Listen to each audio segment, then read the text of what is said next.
Par ailleurs, les travaux de la commission technique de matérialisation de la frontière Guinée-Sénégal ont pris fin hier vendredi après 5 jours d'échanges ici même à Conakry.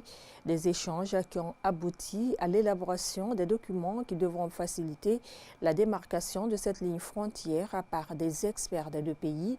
Notre reporter Sarata Fofana était présente à la clôture de ces travaux. Voici son reportage. La commission technique mixte de matérialisation de la frontière Guinée-Sénégal s'est réunie du 14 au 18 août à Conakry. La rencontre qui a fait suite à la deuxième phase de la mission conjointe de sensibilisation et de reconnaissance de la ligne frontière portait sur plusieurs points, notamment la finalisation de l'avant-projet du traité de délimitation et de démarcation de la ligne frontière Guinée-Sénégal. Selon la délégation sénégalaise, ces échanges ont été plutôt satisfaisants. Nous avons validé l'accord cadre qui, après cette démarcation, va permettre à nos communautés de part et d'autre de renforcer les relations. Donc, pour dire qu'au final, nous sortons très satisfaits de cet atelier.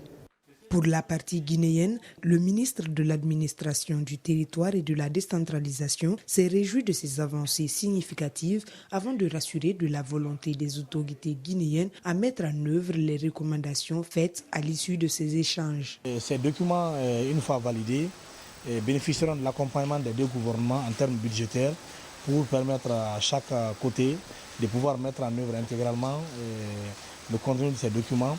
Et comme je le disais à l'ouverture, permettre à nos citoyens, au lieu que les frontières ne soient des barrières, que nos frontières deviennent des passerelles de développement économique. Pour les représentants de la GIZ qui accompagnent ces travaux à travers le projet appuyé au programme frontière de l'Union africaine, les deux États viennent de franchir à travers cette rencontre une étape importante qu'il va falloir matérialiser. Il vient de finaliser 4 documents, non les moindres, mais nous voulons exhorter ces États à financer la mise en œuvre de ce canevas de base. Il y a l'accord cadre qui vient d'être validé de façon bilatérale.